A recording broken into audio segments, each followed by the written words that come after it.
Que a graça e a paz do nosso Senhor e Salvador Jesus Cristo seja com você, meu irmão, seja com a sua família. Amém? Estamos de volta à Alemanha. No nosso último vídeo, nós postamos um vídeo lá de Portugal falando sobre a corrupção no Brasil, né? Se você não assistiu esse vídeo, assista, é um vídeo muito interessante que pode nos ajudar aí nessa batalha, né, contra a corrupção no Brasil. Mas agora já estamos de volta. E voltamos então na semana passada e já voltamos e já fomos participar de um encontro, um retiro de pastores e obreiros aqui da nossa denominação, e nesse último final de semana também já estávamos aqui atuando e trabalhando aqui na Alemanha. E falando em Alemanha, hoje, 29 de maio, é o dia da ascensão do Senhor Jesus. Aqui na Alemanha, isso é um feriado, eles dão muita importância para isso, a comemoração do dia em que Jesus subiu aos céus. O Senhor Jesus, ele, depois da sua ressurreição, ele apareceu aos discípulos, conversou com eles, comeu com eles, ensinou a eles a palavra de Deus durante um período de 40 dias e depois então ele subiu aos céus. E aqui na Alemanha então se comemora nesse dia, 40 dias após a ressurreição, se comemora então o dia da ascensão do Senhor Jesus. E na Alemanha aqui também se comemora nesse dia o Dia dos Pais. É uma data diferente, né? No Brasil o Dia dos Pais é no segundo domingo de agosto, né? E em Portugal é no dia 19 de março. Mas aqui na Alemanha então o Dia dos Pais é nesse dia da ascensão do Senhor Jesus, né? Que é um feriado também. E então, falando nisso, né? Vai aqui da Alemanha, né? Aqui, aos pais que estão aqui ouvindo, né? Participando conosco aqui nesse vídeo, assistindo esse vídeo, eu quero então desejar um feliz Dia dos Pais da Alemanha. Amém?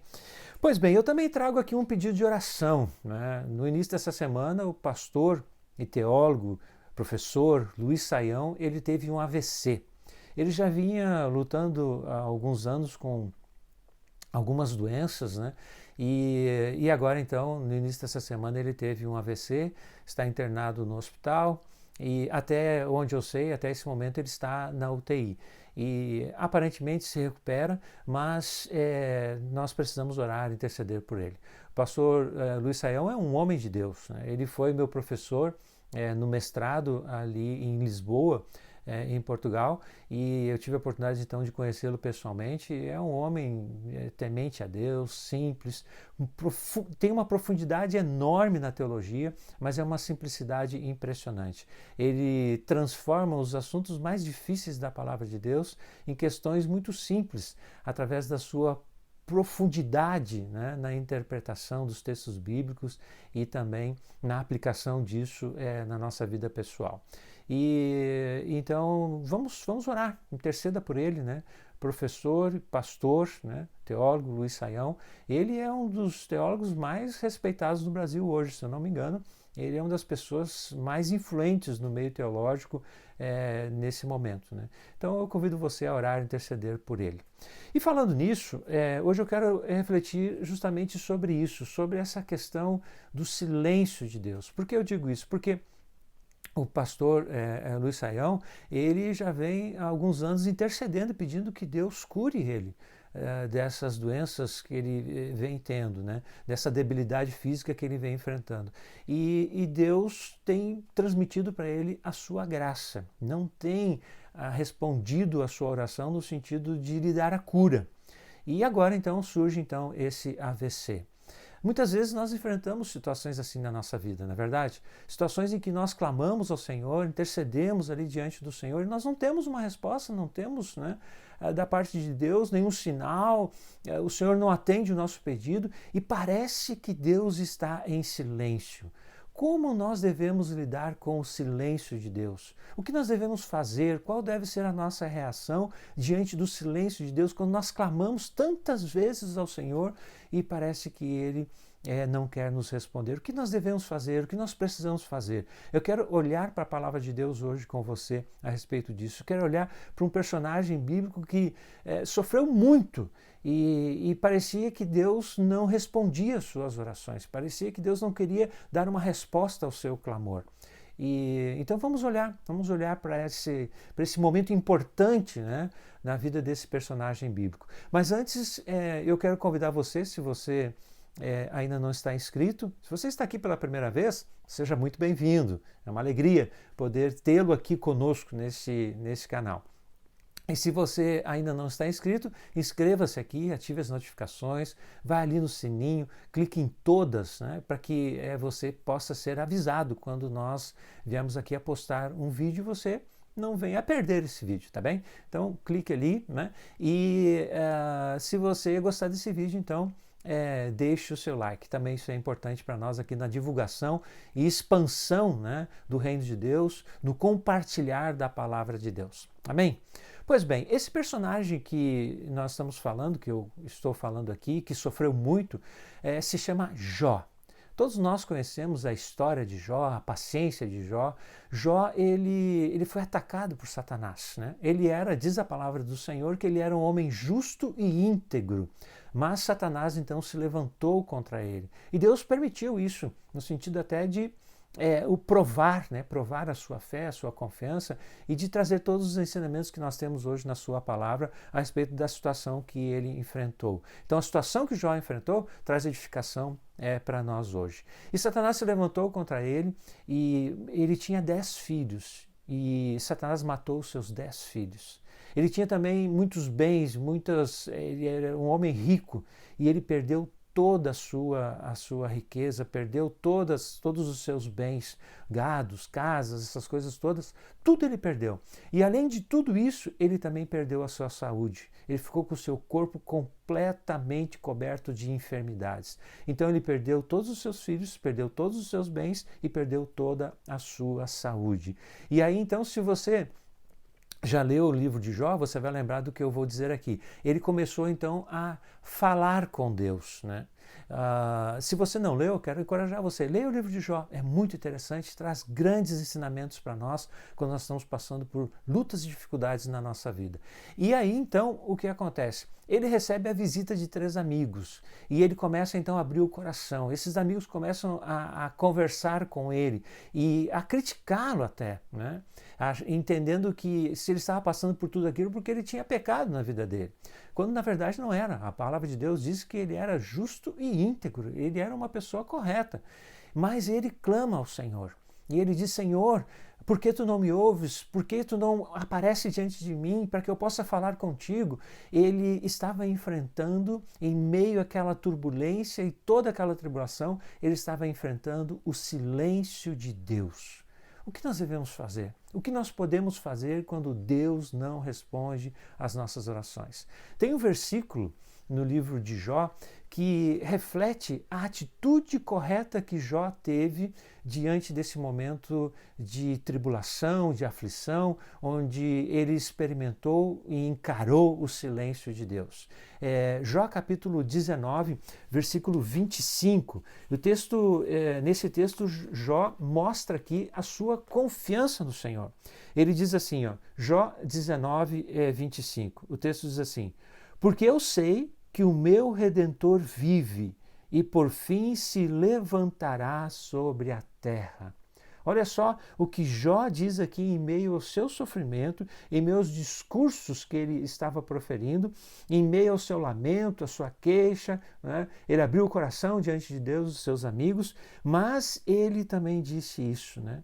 Eu sei que o meu Redentor vive e por fim se levantará sobre a terra. Meu irmão e minha irmã, quando nós enfrentamos o silêncio de Deus, nós temos que entender que Deus não está nos abandonando.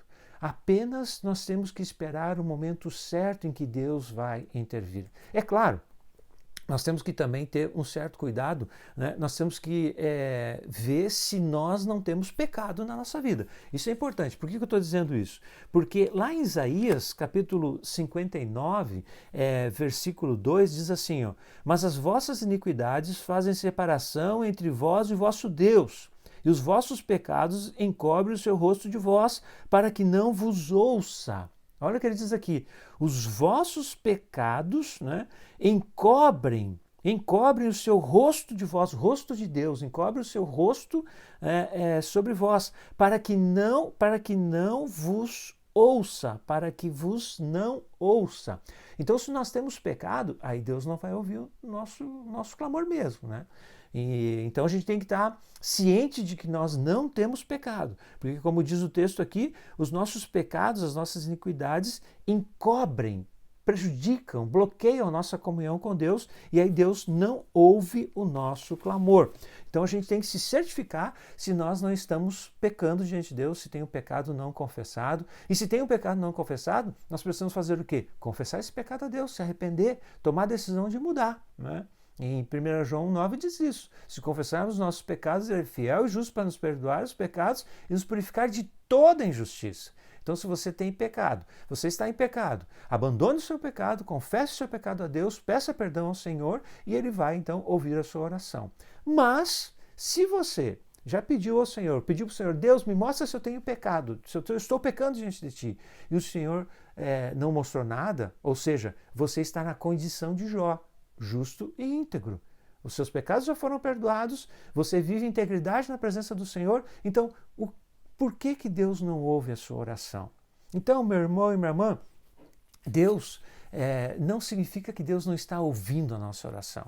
Significa apenas que naquele momento, nesse momento que nós estamos clamando diante da tribulação, da aflição e tudo mais, Deus está em silêncio. E qual deve ser então a nossa atitude? Se você tem vivido uma vida íntegra e justa e você está enfrentando o silêncio de Deus, eu quero deixar aqui, baseado nesse texto de Jó 19:25, eu quero deixar aqui dois ensinamentos para você. O primeiro é: confie na existência de Deus. Continue confiando na existência de Deus. Não duvide de Deus. Não duvide da presença de Deus na sua vida. Não duvide da existência do Senhor. Não duvide da atuação do Senhor na sua vida. Continue confiando na sua existência. Porque é isso que Jó diz aqui, né? Exatamente isso que ele diz. Porque eu sei que o meu Redentor vive, meu irmão e minha irmã. O teu Redentor vive, Ele está vivo. O nosso Deus vive. Eu falei aqui, Jesus Cristo ressuscitou. Hoje nós comemoramos a sua subida aos céus. Ele subiu aos céus e mandou o seu Espírito Santo para habitar entre nós. Ele está vivo. Ele reina soberano sobre tudo e sobre todos. Não desista. Jesus está vivo. O teu Deus vive, meu irmão e minha irmã. Não duvide disso. Continue crendo nisso. Então esse é o primeiro ensinamento que eu quero deixar para você aqui. Continue confiando na existência de Deus, na atuação de Deus sobre a sua vida. E o segundo ensinamento: tenha esperança, meu irmão. Esperança de que Ele vai intervir no futuro. Tenha esperança de que mais cedo ou mais tarde Deus vai intervir. É isso que Jó diz. Ele afirma que além de dizer o meu Redentor vive, ele diz: e por fim se levantará sobre a terra. Por fim se levantará sobre a terra. Meu irmão e minha irmã, um dia o Senhor vai se levantar e vai exercer justiça e juízo. Ele vai atuar na sua vida, Ele vai trazer libertação, Ele vai trazer cura, Ele vai trazer restauração, Ele vai agir na sua família. Creia nisso, meu irmão. Fique firme nessa esperança. Aí você pode dizer assim: mas faz tanto tempo que eu venho clamando sobre isso. Pois é, meu irmão e minha irmã, você sabe que o tempo é relativo diante de Deus? O tempo é relativo na presença do Senhor. A palavra de Deus nos diz que um dia é como 1000 anos e 1000 anos é como um dia para Deus. Então aquilo que para nós talvez esteja passando muito tempo, para Deus é apenas um instante que se passou. Então o tempo é relativo diante de Deus, nós precisamos continuar tendo esperança, confiando no Senhor e tendo esperança de que um dia Ele vai se levantar sobre a terra, como Jó fez, né? Um dia Ele vai se levantar sobre a terra e vai exercer juízo, justiça e vai intervir na nossa vida. Tem um exemplo muito interessante e eu quero compartilhar isso com você, é o exemplo de Isaac, né? Isaac era o filho prometido de Abraão, né? E Isaac, ele casou com a Rebeca, sua esposa. E a sua esposa era estéril, ela não podia ter filhos. Olha só o que diz a palavra de Deus lá em Gênesis, capítulo 25, no versículo 20. A palavra de Deus, ela diz o seguinte, ó: Gênesis capítulo 25, versículo 20. Era Isaque de 40 anos quando tomou por esposa Rebeca, filha de Betuel arameu, de Padã Arã, irmã de Labão o arameu. Ah, olha só, a palavra de Deus diz que ele tinha 40 anos quando ele tomou Rebeca como sua esposa. Versículo 21. Isaque orou ao Senhor por sua mulher, porque era estéril, e o Senhor lhe ouviu as orações, e Rebeca, sua mulher, concebeu. Então, sua mulher era estéril, ele orou pela sua mulher, para que ela pudesse engravidar, porque ele era o filho da promessa, havia uma promessa de uma grande geração que viria através de Isaque, né? Promessa que havia sido feita para Abraão, para o seu pai, e havia sido reiterada para ele. Então a sua esposa, ele casou, sua esposa não podia ter filhos, ele orou para sua esposa, para que a sua esposa pudesse então conceber, ter filhos.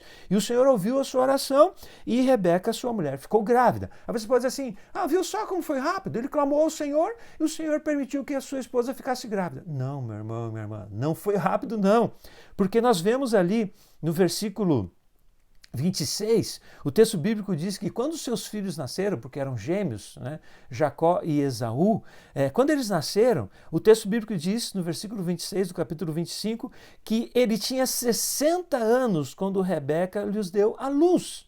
Então veja só, ele casou com Rebeca, ela era estéril, e ele casou com ela, diz o versículo 20, com 40 anos. Ele orou ao Senhor, ela teve filhos, mas quando os filhos nasceram, ele tinha 60 anos. Meu irmão e minha irmã, ele passou 20 anos orando para que a sua mulher pudesse engravidar. 20 anos, ele não esmoreceu. Ele continuou esperando no Senhor. Então continue esperando no teu Deus, porque um dia ele vai se levantar sobre a face da terra, meu irmão e minha irmã, e vai exercer juízo e justiça, vai intervir na sua vida, vai intervir na sua família, vai intervir sobre você, meu irmão e minha irmã. Continue mantendo a sua integridade, continue sendo fiel ao Senhor, como Jó foi. E Deus restituiu tudo a ele. Depois que tudo isso passou, meu irmão e minha irmã, você pode ler isso lá no livro de Jó. Depois que tudo isso passou, Deus deu para ele mais 10 filhos. Deus restituiu em dobro tudo aquilo que ele havia perdido. Por quê? Porque ele confiou e esperou no Senhor. Ele confiou que o Deus dele ainda vivia, estava presente na sua vida. E ele esperou com confiança na intervenção de Deus sobre a sua vida. Então, quando nós enfrentamos o silêncio de Deus, meu irmão e minha irmã, o que nós precisamos fazer? Nós precisamos continuar confiando que Deus está presente, está vivo e agindo na nossa vida. E precisamos continuar esperando, com confiança, esperando, né? Quem confia, espera. Continuar esperando que mais cedo ou mais tarde Deus vai se levantar e vai intervir na sua vida. Amém, meu irmão? Amém, minha irmã? Eu quero convidar você a compartilhar esse vídeo com os seus familiares que estão enfrentando tribulações, problemas e aflições nas suas vidas. Quero convidar você a compartilhar esse vídeo. Vai ali no grupo do WhatsApp da sua família, compartilhe esse grupo, compartilhe esse vídeo para que as pessoas possam também entender o que fazer quando nós nos deparamos com o silêncio de Deus. É isso que nós precisamos fazer, continuar confiando e continuar esperando no Senhor. Amém, meu irmão? Amém, minha irmã? Que Deus te abençoe com esta palavra. Essa é a minha oração e esse é o meu desejo. Amém? Fique bem, fique em paz, fique com Jesus.